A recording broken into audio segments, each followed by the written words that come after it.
Hi ನಮಸ್ತೆ ಎಲ್ರಿಗೂ welcome to Prithvi Kannada YouTube channel.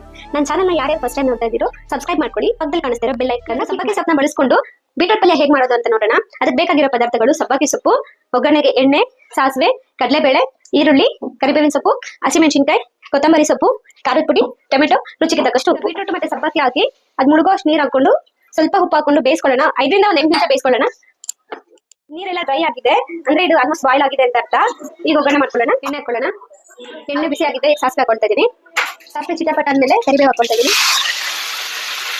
ಹಸಿಮೆಣಸಿನಕಾಯಿ ಮತ್ತೆ ಈರುಳ್ಳಿ ಒಟ್ಟಿಗೆ ಸೇರಿಸ್ಕೊಳ್ತಾ ಇದೀನಿ. ಟೊಮೆಟೊ ಈರುಳ್ಳಿ ಎಲ್ಲ ಚೆನ್ನಾಗಿ ಬಾಯ್ಲ್ ಆಗಿದೆ. ಈಗ ನಾವು ಬೇಯಿಸ್ಕೊಂಡಿರುವಂತ ಸಬ್ಬಕ್ಕಿ ಸೊಪ್ಪು ಮತ್ತೆ ಬೀಟ್ರೂಟ್ ಆಡ್ ಮಾಡ್ಕೊಳ್ತಾ ಇದೀನಿ.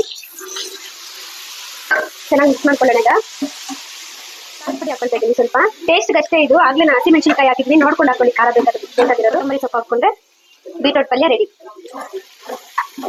ನಾನು ಮಾಡಿರೋ ಬೀಟ್ರೂಟ್ ಪಲ್ಯ ನಿಮ್ಗೆ ಇಷ್ಟ ಆದ್ರೆ ಲೈಕ್ ಮಾಡಿ, ಶೇರ್ ಮಾಡಿ, ಸಬ್ಸ್ಕ್ರೈಬ್